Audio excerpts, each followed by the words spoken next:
우리 8월 24일 2022년도 수요 성경 공부 계속해서 진행하도록 하겠습니다. 오늘은 우리 지난 시간에 이어서 6과 마지막 부분 함께 하나님의 말씀을 나누게 될 텐데요. 잠시 기도하고 우리 교재로 돌아가셔서 우리 6과의 마지막 부분 함께 성경 공부하도록 하겠습니다. 기도하겠습니다.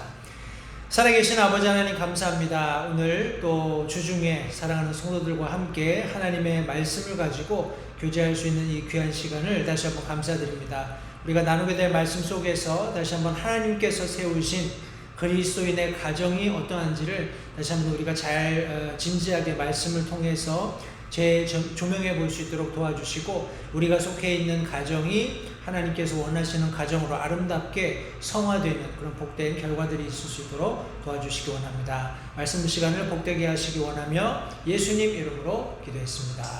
아멘. 저희가 계속해서 우리 그리스도인의 가정 제6과를 진행하고 있습니다. 최초의 가정이 어떠했는지, 또 아내에 대한 남편의 의무가 무엇이며 남편에 대한 아내의 의무가 무엇인지 계속 우리가 살펴보았고, 자녀에 대한 부모의 의무와 부모에 대한 자녀의 의무를 지난 시간까지 함께 살펴보았습니다.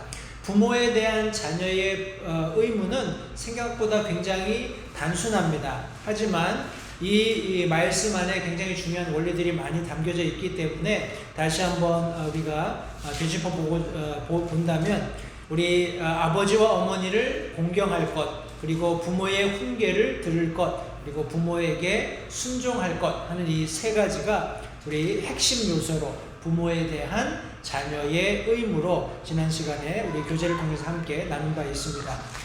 오늘은 계속해서 마지막 부분입니다. 가정생활, 우리 지상에 있는 하나님의 천국 혹은 하늘나라라고 지칭되는 이 가정생활에 대해서 우리가 조금 더 집중해서 함께 말씀을 살펴보게 될 텐데, 우리 잠언 15장 6절 말씀에 의로운 자의 집에는 많은 보물이 있어도, 이런 말씀이 있습니다. 다시 말해서 의로운 하나님의 말씀을 경외하고 하나님께서 옳다고 인정하시는 사람의 집에는 많은 보물이 있다. 과연 어떤 보물이 있을지 함께 살펴보겠습니다. 우리 에베소서 4장 31절 32절 먼저 두 절의 말씀을 살펴보겠습니다. 에베소서 4장 31절 32절 두 절의 말씀입니다. 4장 31절 32절 두 절 말씀에 보시면, 너희는 모든 쓴 것과 진노와 분노와 소리 지르는 것과 비방하는 것을 모든 악의와 함께 버리고 서로 친절히 대하며 상냥한 마음을 품고 서로 용서하기를 하나님께서 그리스도로 인하여 너희를 용서하신 것 같이 하라. 이 두 절의 말씀 속에서 여러 가지 부정적인 것들과 또 여러 가지 긍정적인 것들을 살펴볼 수 있습니다. 우리 교재에 보시면, 교재에 당신의 가족과 가정에서 버려야 할 6가지를 열거해 보십시오 하고 우리 1번부터 6번까지 빈칸이 있습니다. 우리 특별히 31절 말씀에 보시면 6가지 버려야 하는 그런 항목들이 기록되어 있는데, 성도님들 시간을 좀 가지시고요, 우리 31절 32절 말씀 두 절의 말씀을 찬찬히 한번 읽어보십시오. 읽어보시면서 과연 나 개인 혹은 우리 가정 안에서 우리가 버려야 할 것이 무엇인가 하는 그런 내용에 초점을 맞추셔서 우리 말씀 속에서 지금 제시하고 있는 이 6가지 것들을 한번 기록해 보시기 바랍니다. 31절 말씀에 모든 쓴 것, 우리 악독이라고 우리 표현할 수도 있겠고요, 진노, 분노, 소리 지르는 것, 비방하는 것, 그리고 악의, 이런 내용들로 31절 말씀이 기록하고 있습니다. 그래서 6가지 것들 다시 한번요, 여기 보면은 모든 쓴 것, 우리 bitterness라고 했는데 악독이라고도 우리가 표현할 수 있겠습니다. 그래서 첫 번째 것이 악독, 두 번째 것이 진노, wrath입니다. 그리고 세 번째 것이 분노, anger, 그리고 소리 지르는 것, clamor라고 하고요, 비방, evil speaking, 그리고 악의, all malice라고 성경에 기록하고 있습니다. 그래서 이 여섯 가지 것들은 물론 가정 안에서도 우리가 금해야 할 것들이고 개인적인 삶에서도 이것들이 우리 금지되어야 한다는 것을 다시 한번 기억하시고, 우리 이어지는 32절 말씀에 보시면 당신의 가족과 가정에 있어야 할 것 세 가지를 한번 열거해 보라고 교재가 기록하고 있습니다. 32절 말씀에 보시면 서로 친절히 대하고 상냥한 마음을 품고 서로 용서할 것, 특별히 용서하는 부분에 있어서 하나님께서 그리스도로 인해서 우리를 용서하신 것 같이 우리가 용서해야 한다라고 성경이 말씀하고 있습니다. 해서 우리 가정 안에 또 개인의 삶 속에 있어야 할 세 가지 것을 우리가 열거한다면 친절이 그 첫 번째 것이 되겠고요. 그 두 번째 것이 상냥한 마음입니다. 우리 tender hearted 이렇게 영어 성경이 표현하고 있는데 부드러운 혹은 이렇게 상냥한 그런 단어로 우리가 표현할 수 있겠습니다. 그리고 마지막 우리 가정 안에 있어야 할 것들이 성경에서 묘사하고 있는 것이 있다면 바로 용서입니다. forgiveness. 우리 용서라고 했을 때 이 용서는 그냥 우리 인간적인 차원에서의 용서가 아니라 성경이 말씀하시는 용서는 하나님께서 그리스도로 인하여 우리를 용서하신 것처럼, 다시 말해서 절대적이고 철저하고 무한한 용서를 의미하고 있다는 것을 성도님들 기억하시기 바랍니다. 우리 다음 항목으로 넘어가겠습니다. 계속해서 지금 가정생활, 지상에 있는 하나님의 천국이라고 명명된 그 내용들을 함께 살펴보고 있는데, 에베소서 말씀에 이어서 우리 신명기 6장 5절부터 7절에 있는 말씀을 함께 살펴보도록 하겠습니다. 신명기 6장 5절부터 7절까지 있는 말씀입니다. 우리가 잘 아는 많이 들었고 인용하는 말씀입니다만 신명기 6장 5절부터 7절 말씀을 제가 읽겠습니다. 너는 내 마음을 다하고 혼을 다하고 힘을 다하여 주 내 하나님을 사랑하라. 이날 내가 내게 명령하는 이 말씀들을 내 마음속에 두고 너는 그것들을 내 자녀들에게 부지런히 가르치며 네가 네 집에 앉았을 때든지 길을 걸을 때든지 누울 때든지 일어날 때든지 그것들을 말할 것이며 성경에 기록하고 있습니다. 이 말씀 속에서 당신의 가정에서 꾸준히 지속되어야 하는 것이 무엇이냐 하고 교재가 질문하고 있습니다. 과연 우리 가정 안에서 꾸준히 지속되어야 할 것이 뭐가 있을까요? 여기 여러 가지 것들을 5절부터 7절까지 말씀하고 있는데 우리 특별히 7절 말씀에 보시면 여기 너는 그것들을 내 자녀들에게 부지런히 가르치라 라고 성경이 말씀하고 있습니다. 다시 말해서 하나님의 말씀을 가르치는 일이 지속되어야 하는데 그러기 위해서 5절과 6절이 선행되어야 합니다. 다시 말해서 마음을 다하고 혼을 다하고 힘을 다하여 하나님을 사랑하는 가장 혹은 사랑하는 지도자가 그 영향력을 끼치는 나머지 사람들에게 자기가 하고 있는 하나님 사랑하는 것들을 가르칠 수 있다는 겁니다. 6절 말씀은 이날 내가 내게 명령하는 이 말씀들을 내 마음속에 두고 하나님을 사랑할 뿐만 아니라 하나님의 말씀들이 내 마음속에 자리 잡고 있을 때 비로소 7절이 말씀하고 있는 그것들을 내 자녀들에게 부지런히 가르칠 수 있는 특별히 부모들이 될 수 있다는 것을 성경이 말씀하고 있습니다. 이런 가르침은 꾸준히 지속되어야 하는데 여기 성경에서는 집에 앉았을 때든지 길을 걸을 때든지 누울 때든지 일어날 때든지 그것들을 말할 것이며 계속해서 되뇌이도록 이렇게 성경이 말씀하고 있습니다. 해서 우리 가정 안에서 꾸준히 지속돼야 하는 것은 하나님의 말씀을 부지런히 가르치는 것이라고 우리 이해하시면 되겠습니다. 우리 여호수아 24장 15절 말씀을 함께 살펴보겠습니다. 여호수아 마지막 장 우리 이스라엘 백성들을 향하여서 여호수아가 마지막 권면의 말씀을 하면서 자기 자신의 그런 어떤 간증을 해주고 있는 그런 장면이 되겠습니다. 여호수아 24장 15절 말씀에 보시면 만일 주를 섬기는 것이 너희에게 나쁘게 보이거든 너희 조상들이 강 저편에서 섬기던 신들이든지 혹은 너희가 거하고 있는 땅의 아모리 족속들의 신들이든지 너희가 섬길 자를 너희를 위해 이날 택하라. 그러나 이게 지금 굉장히 중요한 말씀을 여호수아가 이스라엘 백성들에게 해주고 있습니다. 그러나 나와 내 집으로 말하건대 우리는 주를 섬기겠노라. We will serve the Lord. 이렇게 영어 성경에 기록하고 있습니다. But as for me and my house, 나와 내 집은 하나님을 섬길 것이다. 이렇게 말씀하고 있습니다. 여호수아가 자기 자신의 가정을 위해 내건 표가 무엇이냐고 질문하고 있습니다. 방금 설명드린 것처럼 나와 내 집은 여호수아가 자신의 가정을 대변하면서 우리는 주를 섬기겠노라 하고 고백한 내용을 여호수아 24장 15절이 말씀하고 있습니다.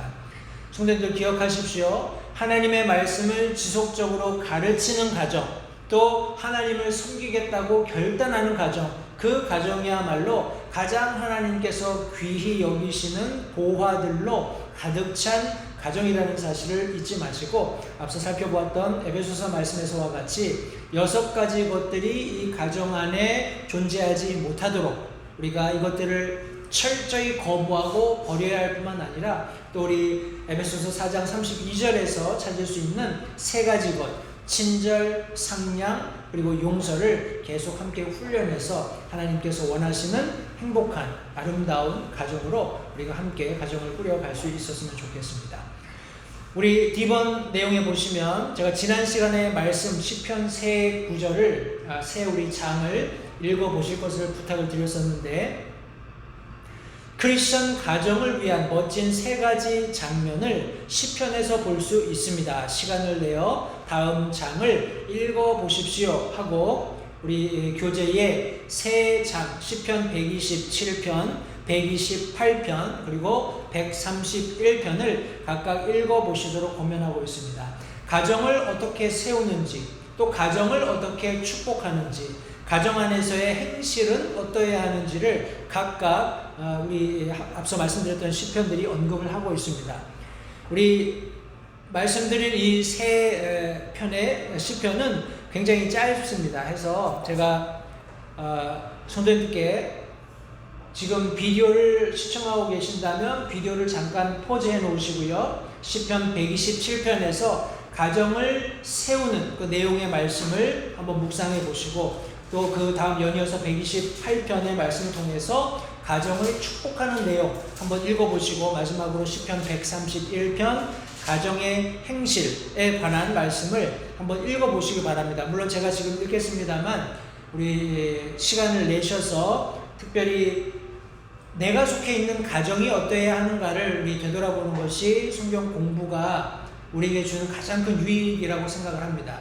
지식적으로 물론 많은 그런 말씀들을 통해서 이런저런 소스들을 얻는 것도 중요하지만 이 말씀이 우리 삶에 개인적으로 적용이 되고 특별히 우리가 함께 나누고 있는 6과 말씀을 통해서 가정이 다시 한번 재조명되고 부족한 부분들이 채워지는 그런 과정을 통해서 성도들 우리 가정이 온전히 하나님께서 원하시는 그리스도인의 가정이 될 수 있다는 것을 다시 한번 기억하시고요. 제가 시편 127편 그리고 128편 그리고 131편 말씀을 읽도록 하겠습니다. 길지 않기 때문에 우리 같이 한번 이렇게 말씀을 상고해 보면 좋겠습니다. 먼저 가정을 세우는 그런 내용의 말씀이 시편 127편에 기록되어 있습니다.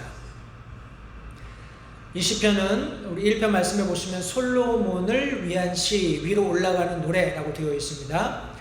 주께서 집을 세우지 아니하시면 그것을 세우는 자들의 수고가 헛되며 주께서 도시를 지키지 아니하시면 파수꾼의 깨어 있음이 헛되도다. 너희가 일찍 일어나고 늦도록 앉아 있으며 고통의 빵을 먹음이 헛되도다. 이처럼 그분께서 자신이 사랑하는 자에게 잠을 주시는도다. 보라 자식들은 주의 유산이요 태의 열매는 그분의 보상이로다. 젊은 시절의 자식들은 용사의 손에 있는 화살들 같으니 자기 화살통에 그것들이 가득한 자는 행복하도다. 그들이 부끄러움을 당하지 아니하며 성문에서 원수들을 마주 대하여 말하리로다. 가정을 세우는 그런 아름다운 모습이 방금 읽은 시편 127편에 기록되어 있습니다. 연이어서 제가 시편 128편 말씀을 읽도록 하겠습니다. 역시 위로 올라가는 노래라고 되어 있습니다. 주를 두려워하며 그분의 길들로 걷는 모든 자는 복이 있나니 내 손이 수고한 것을 내가 먹으리라. 내가 행복하고 잘 되리로다. 내 아내는 내 집 곁에서 열매를 많이 맺는 포도나무 같으며 내 자식들은 내 상둘레의 올리브 묘목 같으리로다. 보라, 주를 두려워하는 자는 이와 같이 복을 받으리로다. 주께서 시온으로부터 내게 복을 주시리니 너는 내 평생토록 예루살렘의 복을 보며 참으로 내 자식들의 자식들을 볼 것이요 이스라엘 위에는 화평이 있으리로다. 가정을 축복하는 그런 내용의 말씀이 방금 읽은 128편에 기록되어 있습니다. 우리 시편 131편 말씀도 마저 읽도록 할 텐데요. 이 시편은 다윗이 지은 시이며 역시 위로 올라가는 노래라고 명명되어 있습니다. 주여, 내 마음이 거만하지 아니하고 내 눈이 오만하지 아니하오며 내가 큰 일들이나 내가 감당하기에 너무 높은 일들을 행하지 아니하나이다. 참으로 내가 바르게 처신하고 어머니의 젖을 뗀 아이와 같이 내 자신을 평온하게 하였사오니 내 혼은 마치 젖된 아이와 같나이다. 이스라엘은 지금부터 영원토록 주께 소망을 둘지어다. 우리 가정 안에서의 행실, 바른 행실이 무엇인지를 아름답게 노래한 그런 시가 131편에 기록되어 있습니다. 이 내용들을 다시 한번 참고하셔서 하나님께서 세우신 가정 생활이 얼마나 우리가 노력하기에 따라서 아름다워질 수 있는지, 하나님께서 약속하신 복들을 얼마든지 우리가 누리면서 살 수 있는지를 다시 한번 기억하시면서 우리 가정 안에서 함께 훈련하시면 좋겠습니다.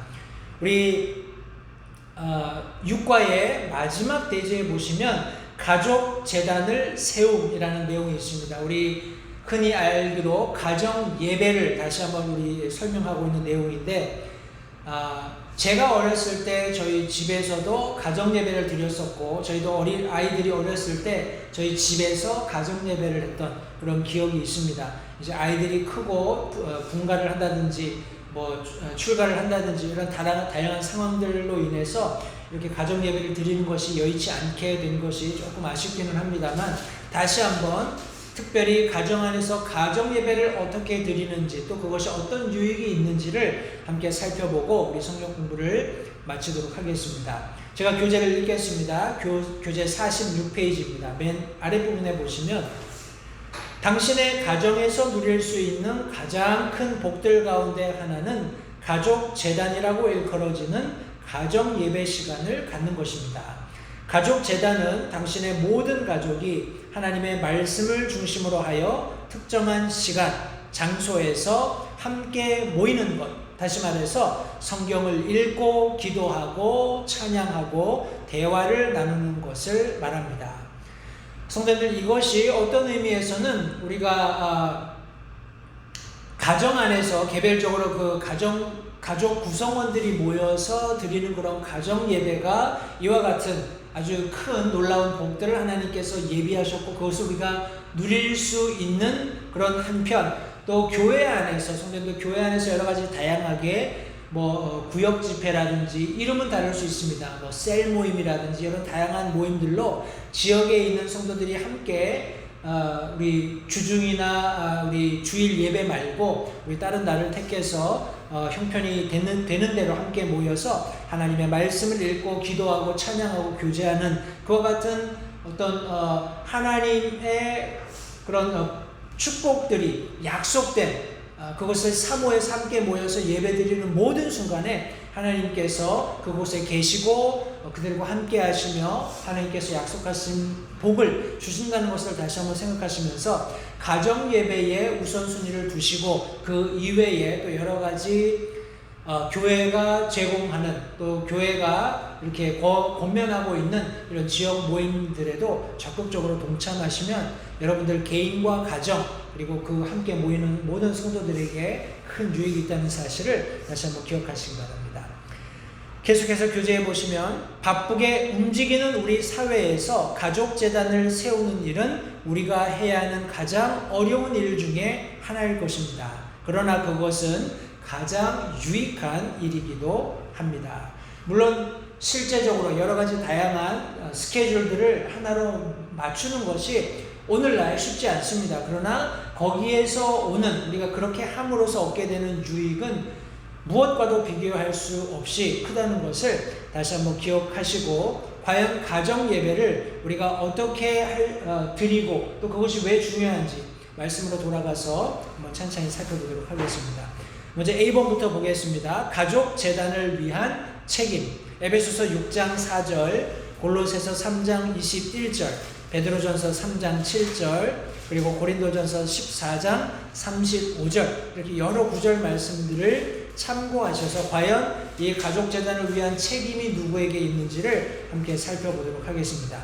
가령 우리가 이렇게 인펄슨으로 함께 모여서 성경 공부를 한다면 제가 참석하신 분들 한 분 한 분에게 성경 구절을 찾으셔서 읽도록 부탁을 드리고 이렇게 읽는 중에 과연 본인이 읽은 성경 말씀 속에서 특별히 이 가족 재단을 위한 책임이 누구에게 있는지를 한번 생각해 보시게 해서 서로 다른 네 분이 의견을 내서 의견을 규합하는 그런 과정을 통해서 우리가 이렇게 성경 공부를 완성해 갑니다. 그러나 지금 우리가 이렇게 인터넷을 통해서 동영상을 제가 녹화해서 나중에 성도님들이 다시 이제 플레이해서 보시는 과정이기 때문에 이 말씀을 하나하나 다 이렇게 제가 읽고 찾는 그런 과정을 통해서 답을 얻는 것, 물론 결국에는 답을 얻으시겠지만 성도님들이 잠깐 이렇게 멈춤을 눌러 놓으시고 스스로 말씀을 찾아보시고 그 말씀에서 지금 요구하고 있는 답이 무엇인지 찾고자 하는 그런 열정을 가지고 말씀을 읽으시면 훨씬 말씀이 내 것으로 이렇게 적극적으로 이렇게 말씀이 다가온다는 사실을 다시 한번 성도님께 드리고 싶습니다. 다시 성경 교재로 돌아가셔서요. 에베소서 6장 4절 말씀부터 같이 보겠습니다. 에베소서 6장 4절 말씀. 또 너희 아버지들아 너희 자녀들을 노엽게 하지 말고 오직 주의 교육과 훈계로 양육하라. 여기 보면 and ye fathers 이렇게 되어 있습니다. 다시 말해서 우리 아버지들에게 아이들을 가르치는 특별히 주의 교육과 훈계로 양육하는 이런 명령이 성경에 기록된 것을 에베소서 6장 4절에서 볼 수 있고요. 골로새서 말씀으로 가셔서 3장 21절 말씀을 보도록 하겠습니다. 3장 21절 말씀에 보시면 아버지들아 너희 자녀들을 노엽게 하지 말라 그들이 낙담할까 염려하노라. 다시 말해서 아버지들에게 지금 자녀들을 양육하는 특별히 아내와 자녀들 함께하는 모든 가족 구성원들을 위한 가정 예배에 그런 어떤 책임이 있다는 것을 성경이 말씀하고 있습니다. 베드로 전서 3장 7절도 함께 볼 텐데요. 3장 7절 말씀해 보시면 남편들아 이와 같이 너희도 지식에 따라 그들과 동거하고 아내를 더 약한 그릇이요 또 생명의 은혜를 함께 상속받은 자로 여기고 존중하라. 그리하여야 너희 기도가 방해를 받지 아니하리라. 특별히 남편과 아내의 관계에 있어서 남편들에게 지식에 따르는 아내와의 동거, 다시 말해서 가정 예배를 통해서 그들에게 하나님의 말씀을 가르치고 말씀 안에서 가정이 온전하게 자라갈 수 있도록 하는 책임이 있다는 사실을 지금 성경이 말씀하고 있습니다. 고린도전서 14장 말씀도 같이 보겠습니다. 14장 35절 말씀에 만일 그들이 무엇을 배우려거든 집에서 자기 남편에게 물을지니 여자들이 교회에서 말하는 것은 수치스러운 것이니라 1인이라 이렇게 성경이 기록하고 있습니다. 앞에 살펴보았던 두 구절에서는 자녀들의 양육에 대해서 아버지에게 책임이 있고 베드로전서와 고린도전서 말씀을 통해서는 특별히 아내들에게 대해서 남편이 그런 어떤 가르치는 이렇게 지식을 함께 공유하는 그런 부분에 책임이 있다는 것을 살펴보았습니다. 따라서 가족 재단을 위한 가정 예배를 위한 책임이 아버지들에게 있다는 사실을 다시 한번 기억하시기 바랍니다. 우리 B번은 당신의 가족 재단을 세우는 방법, 다시 말해서 가정 예배를 어떻게 드릴 것인가 하는 좀 디테일한 방법을 한 4가지 정도 설명하고 있습니다. 교재를 먼저 읽어볼 텐데요. 1번은 당신의 가정에 맞는 가장 적절한 시간을 정하십시오. 필요하다면 이를 결정하기 위해 가족회의를 소집하십시오. 가족 구성원들이 함께 모여서 가장 적절한 그리고 다 함께 모일 수 있는 그런 시간을 논의해서 그 시간을 결정하는 것이 가장 우선순위가 된다는 것을 여기 지금 얘기하고 있습니다. 두 번째는 당신의 가족 재단을 세우겠다고 주님께 분명한 약속을 하십시오. 그것을 고수하기 위한 계획을 세우십시오 하고 교재가 지금 설명하고 있습니다. 약속되지 않은 계획은 별로 큰 의미가 없습니다. 모든 가족이 함께 동참하기로 결정하고 하나님께 그렇게 도우시도록 부탁하는 그런 분명한 그런 절차가 없다면 시간을 정하는 것이 그렇게 별로 큰 의미가 없습니다. 그래서 시간을 정하셨다면 그 정한 시간에 가족들이 모두 함께 참석할 수 있도록 하나님 앞에 약속하는 그런 시간이 필요하고요. 3번에 보시면 성경 읽기 계획을 짜고 성경 공부를 위한 자료를 정하십시오. 이 일은 아이들의 연령에 따라 다양하게 할 수 있습니다. 좋은 자료들을 선택하는 데 도움이 필요하다면 목사님께 물어보십시오. 그렇게 교재가 기록하고 있습니다.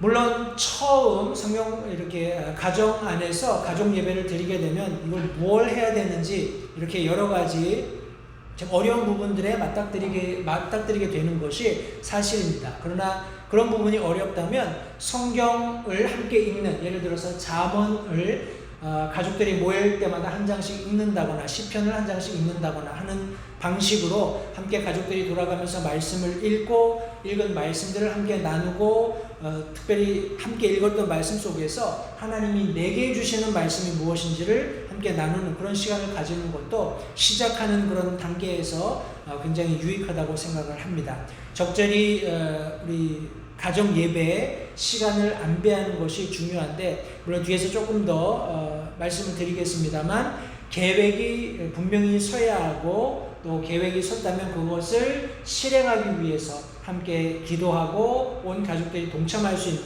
그런 것이 중요하다고 여기 지금 교재가 말하고 있습니다. 마지막 4번에 보시면 이 일을 당장 시작하십시오. 그리고 마귀가 반대의 불화살을 쏠 때 마귀를 대적할 준비를 하십시오. 우리 가정 예배뿐만 아니라 교회 안에서도 여러 가지 중요한 어떤 뭐라고 할까요? 과도기적인 그런 어떤 사역들이 진행될 때 마귀 사탄은 항상 그것을 제동을 겁니다. 그래서 여러 가지 일들이 일어나게 되고 뜻하지 않았던 그런 불필요한 문제들 때문에 아주 마음이 나뉘는 그런 것들을 개인적으로 아마 저를 포함해서 우리 성도님들 한 분 한 분들도 많이 경험을 하셨을 겁니다. 가정 예배는 더더욱 그렇습니다. 개인과 가정 그리고 교회 이런 견고한 연결고리가 확고하게 갖추어지는 것은 마귀 사탄이 굉장히 두려워하는 것이고 또 굉장히 싫어하는 것입니다. 해서 이런 연결고리가 하나하나 채워질 때마다 굉장히 많은 마귀 사탄의 간섭이 있게 되는 것입니다. 그래서 여기 지금 4번에서 얘기한 것처럼 마귀가 반대의 불화살을 쏠 때 그를 대적할 수 있게끔 마음의 준비를 하도록 여기 지금 권면하고 있는 것입니다. 성도님들 다시 한번 아직까지 가정 예배를 우리 아이들과 한 번도 드려본 경험이 없으시다면 한번 시도해 보시기 바랍니다. 우리 B번에서 제시했던 이런 내용들, 시간을 정하시고 가족들과 함께 그 시간을 공유하고 하나님께 약속하고 그리고 구체적인 계획을 세워서 당장 신속하게 시작하시고 여러 가지 어려움들이 있겠지만 그 일을 지속하겠다고 약속하고 꾸준히 그 일을 이루어 가다 보면 하나님께서 그 가정 안에서 드리는 예배를 통해서 놀랍게 역사하시고 축복하시리라고 믿습니다. 우리 다음 항목입니다. 10번으로 넘어가시면 훌륭한 가족 재단을 위한 제안 해서 여러 가지 내용들이 거기 기록되어 있는데 우리 함께 이 내용들을 읽고 오늘 성경 공부를 마치도록 하겠습니다. 1번부터 살펴보겠습니다. 항상 성경의 한 부분을 읽으십시오. 특히 잠언은 가정을 위한 탁월한 책입니다. 2번 그달의 찬송가를 정하고 온 가족이 그것을 배우십시오. 요새는 이렇게 여러분 가지고 계시는 핸드폰이라든지 우리 타블렛이라든지 그런 것들을 이용을 해서 찬송가 이렇게 다운받을 수 있는 그런 앱들이 많이 있습니다. 그런 찬송가 어플리케이션에 보시면 이렇게 반주도 함께 들어있는 것들이 많이 있습니다. 해서 내가 잘 모르는 찬송가라 할지라도 이렇게 찬송가 펴놓으시고 그 어플을 틀어놓으시면 찬송가 반주가 연주가 되니까 그 반주를 따라서 한번 찬양을 불러보시고 그렇게 가족들과 함께 찬양을 하게 된다면 아마도 여러분들 그 찬송 가사에 먼저 복을 받게 되시겠지만 우리 교회 안에서 우리 제한적으로 부르는 찬송가와 다르게 우리 가정 안에서는 우리가 얼마든지 다양하게 또 많은 시간을 할애해서 찬양을 부를 수 있기 때문에 우리 개인과 가정에 큰 유익이 되시리라고 생각을 합니다.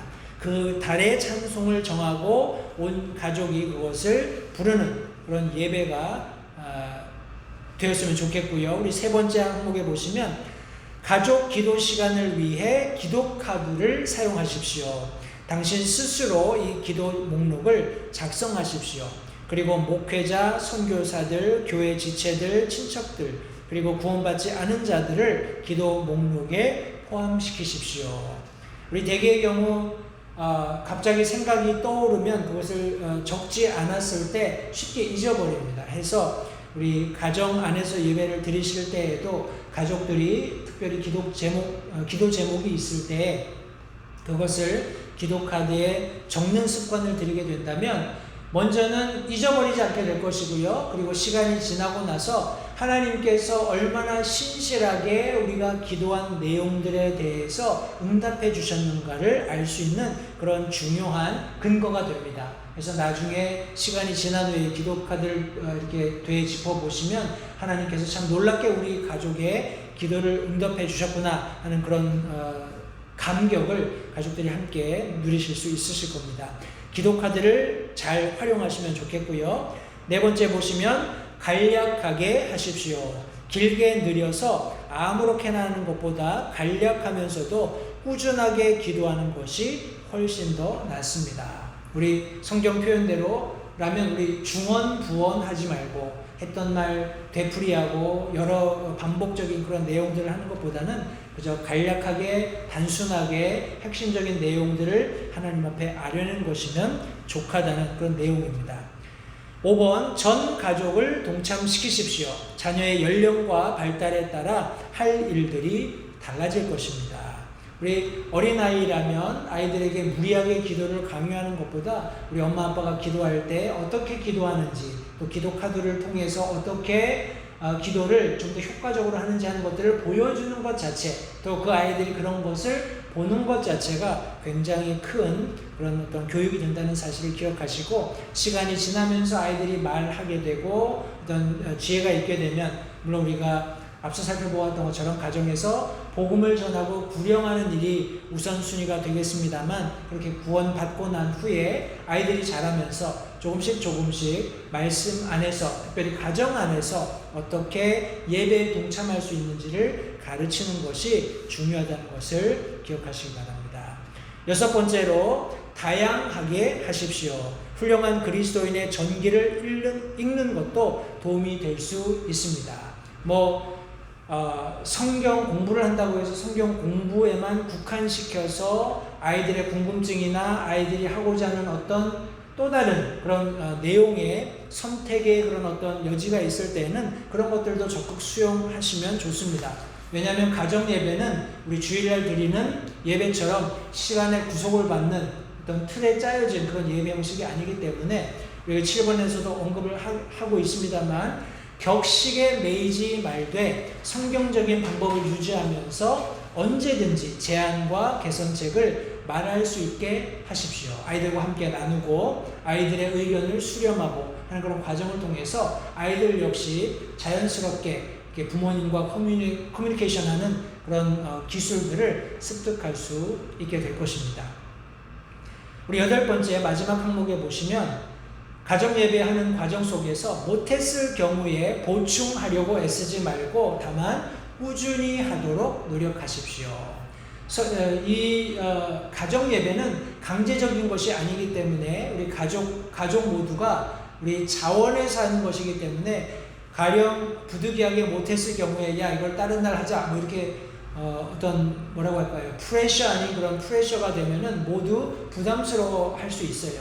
하기 때문에 그런 일이 생겨서 부득이하게 우리 가정 예배를 드리지 못했을 때에는 우리 다음 주로 시간을 넘기셔서 다만 꾸준히 이 가정 예배가 지속될 수 있도록 노력하시면 되겠습니다. 여기 지금 당부의 말씀이 마지막에 기록되어 있습니다. 가정의 분위기가 가족 재단의 시간에 달리지 않도록 주의하십시오. 갑작스럽게 분위기를 달리하는 것은 위선이며 당신의 자녀들에게 큰 해를 입히는 것이 될 것입니다. 우리 마지막 주지사항입니다. 그리스도인의 가정과 결혼 생활이라고 해서 공경이나 문제들이 없는 것은 아닙니다. 심각한 문제들이 발생할 수도 있습니다. 그런 문제들에 대해 당신의 목사님께 용기를 가지고 그리고 은밀하게 말씀드릴 수 있도록 항상 마음을 편히 가지도록 하십시오. 목사님은 성경이 해답을 가지고 있다고 믿고 있으며 기꺼이 당신과 상담할 수 있을 뿐만 아니라 많은 도움을 주실 수 있습니다. 그러나 당신은 우선 세상적인 해결책보다는 성경의 해답과 원리를 기꺼이 수용하고자 하는 마음을 가져야 합니다. 이렇게 박스 안에 내용이 기록되어 있습니다.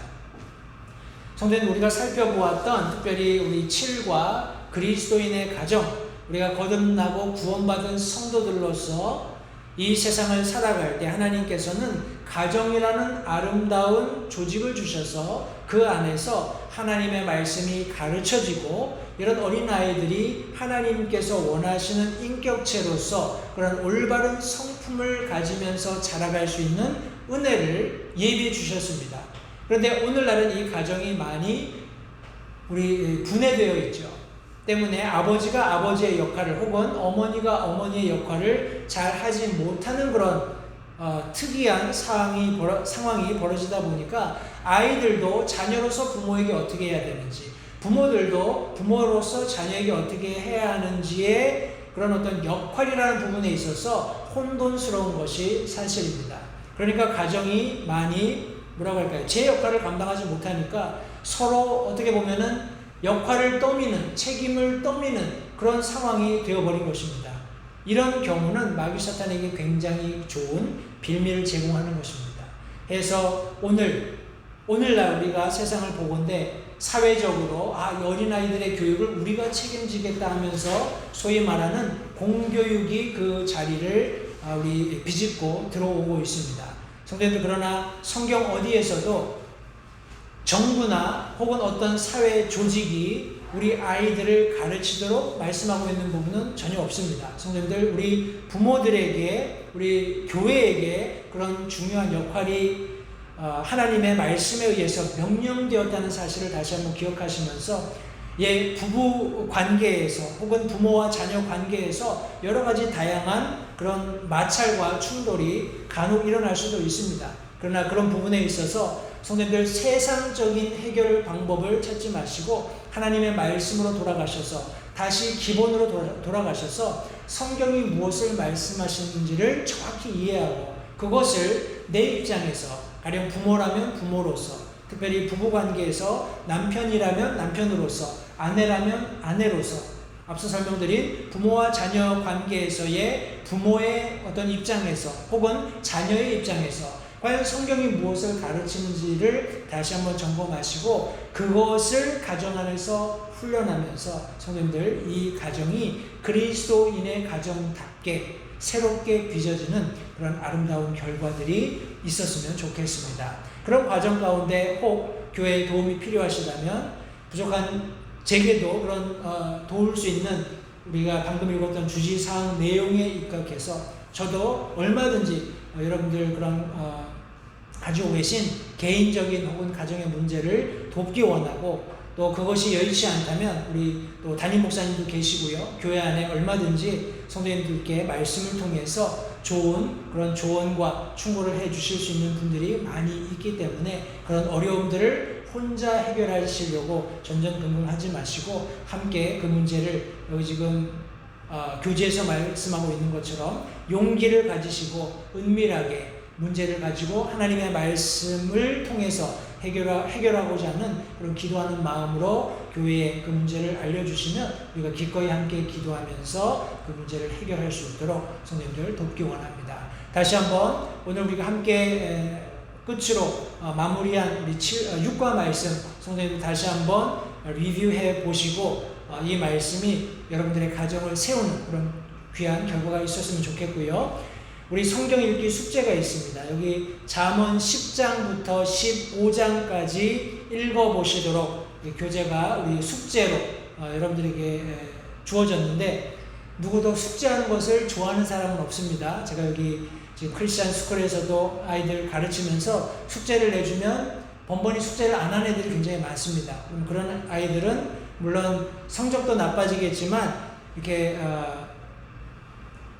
그 매 수업 시간에 진도 나가는 부분에 있어서 많은 부분을 놓치는 것을 제가 발견하게 됩니다. 성도님 여기 지금 잠언 10장부터 15장까지 읽으라고 했을 때 이 내용들을 통해서 다시 한번 6과의 내용들을 재조명해 보실 수도 있고 또 앞으로 우리가 배우게 될 특별히 7과 하나님에 대한 그런 어떤 내용들도 함께 우리가 배울 수 있기 때문에 우리 교재에 나와 있는 특별히 각 과의 마지막에 나와 있는 그런 숙제들은 성도님들 반드시 함께 하실 수 있으면 좋겠습니다.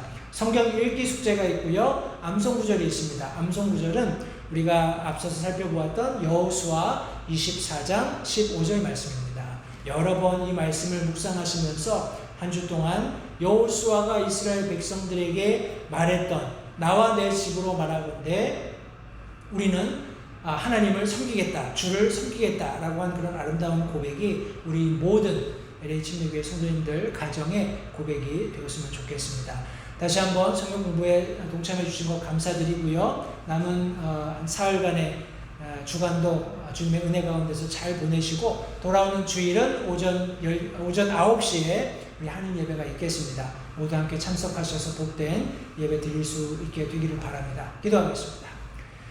살아계신 아버지 하나님 감사합니다. 오늘 또 사랑하는 성도들과 함께 우리 수요 성경 공부를 통해서 그리스도인의 가정이 어떠해야 하는지 다시 한번 말씀을 상고해 볼 수 있는 복된 시간 허락해 주신 것을 감사드립니다. 우리가 나눈 말씀을 통해서 다시 한번 우리의 가정이 하나님의 말씀 가운데에서 견고하게 세워지는 마귀가 틈타지 못하는 그런 아름다운 가정들로 자리 잡아갈 수 있도록 주님 선대해 주시기 원합니다. 우리 각자들의 역할이 성경에 분명하게 제시되어 있는데 이것을 우리가 마음속에 잘 새기고 있는 그 자리에서 내 역할을 충실하게 하나님의 말씀에 따라서 실천함으로써 우리가 있는 가정이 하나님께서 약속하신 아름다운 그런 선물들로 충만한 그런 귀한 복의 터전이 될 수 있게끔 주님 도와주시기 원합니다. 다시 한번 귀한 성경 공부를 감사드립니다. 돌아오는 주일 사랑하는 성도들과 한자리에 모여 하나님 앞에 예배드릴 수 있는 특권 허락해 주시기를 다시 한번 아뢰올 때 이 모든 말씀 예수 그리스도의 귀하신 이름으로 기도했습니다. 아멘. 이상으로 예배를 마치겠습니다. 감사합니다.